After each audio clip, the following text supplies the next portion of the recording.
Deux Rois, chapitre 19. Lorsque le roi Ézéchias eut entendu cela, il déchira ses vêtements, se couvrit d'un sac, et alla dans la maison de l'Éternel. Il envoya Éliakim, chef de la maison du roi, Shebna, le secrétaire, et les plus anciens des sacrificateurs, couverts de sacs, vers Ésaïe, le prophète, fils d'Amoz. Et ils lui dirent, « Ainsi parle Ézéchias, ce jour est un jour d'angoisse, de châtiment et d'opprobre, car les enfants sont près de sortir du sein maternel, et il n'y a point de force pour l'enfantement. Peut-être l'Éternel, ton Dieu, a-t-il entendu toutes les paroles de Rabshaké, que le roi d'Assyrie, son maître, a envoyé pour insulter au Dieu vivant, et peut-être l'Éternel, ton Dieu, exercera-t-il ses châtiments à cause des paroles qu'il a entendues? Fais donc monter une prière pour le reste qui subsiste encore. » Les serviteurs du roi Ézéchias allèrent donc auprès d'Ésaïe. Et Ésaïe leur dit, « Voici ce que vous direz à votre maître. Ainsi parle l'Éternel.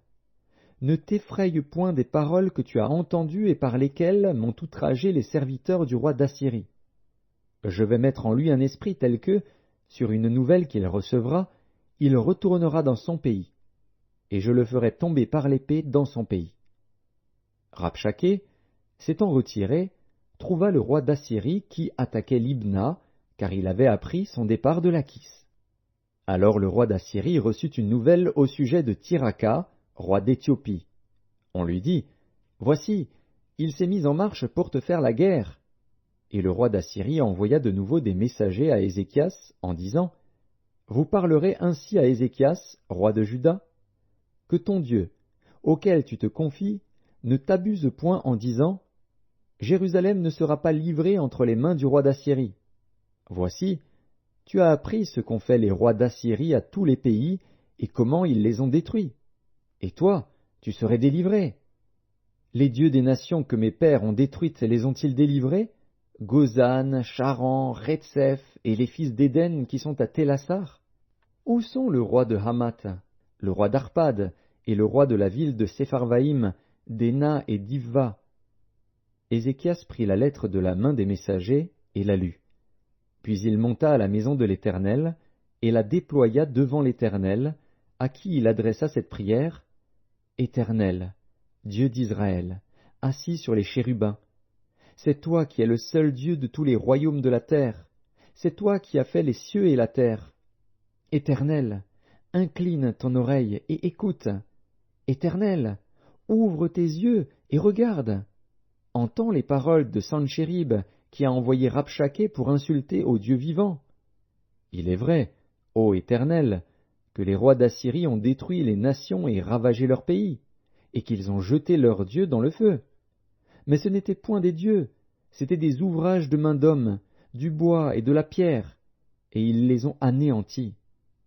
Maintenant, Éternel, notre Dieu, délivre-nous de la main de Sanchérib, et que tous les royaumes de la terre sachent que toi seul es Dieu, ô Éternel. » Alors Ésaïe, fils d'Amoz, envoya dire à Ézéchias, « Ainsi parle l'Éternel, le Dieu d'Israël. J'ai entendu la prière que tu m'as adressée au sujet de Sanchérib, roi d'Assyrie. Voici la parole que l'Éternel a prononcée contre lui. Elle te méprise, elle se moque de toi, la Vierge, fille de Sion. Elle hoche la tête après toi, la fille de Jérusalem. Qui as-tu insulté et outragé? Contre qui as-tu élevé la voix? Tu as porté tes yeux en haut sur le sein d'Israël.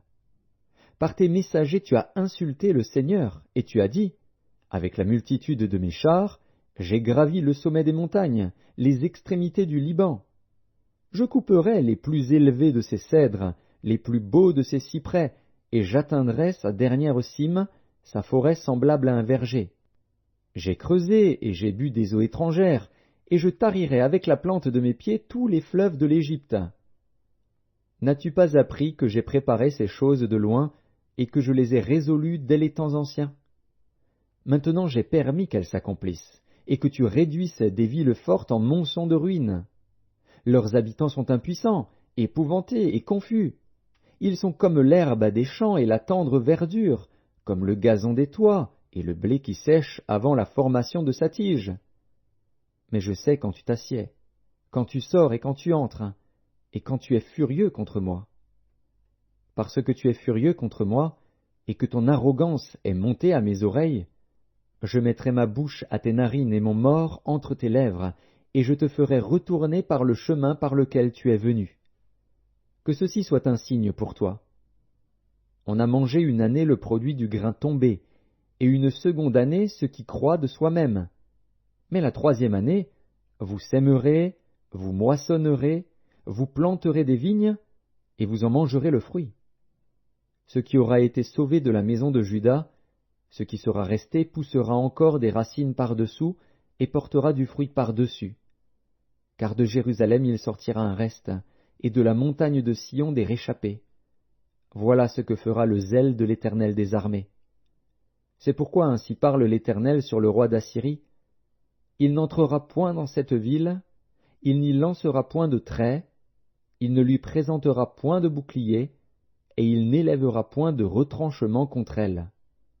Il s'en retournera par le chemin par lequel il est venu, et il n'entrera point dans cette ville, dit l'Éternel. Je protégerai cette ville pour la sauver, à cause de moi et à cause de David, mon serviteur. Cette nuit-là, l'ange de l'Éternel sortit et frappa dans le camp des Assyriens 185 000 hommes. Et quand on se leva le matin, voici, c'étaient tous des corps morts. Alors Sanchérib, roi d'Assyrie, leva son camp, partit et s'en retourna, et il resta à Ninive. Or, comme il était prosterné dans la maison de Nisroch, son dieu, Adramélec et Charetser, ses fils, le frappèrent avec l'épée, et s'enfuirent au pays d'Ararat. Et Esarhaddon, son fils, régna à sa place.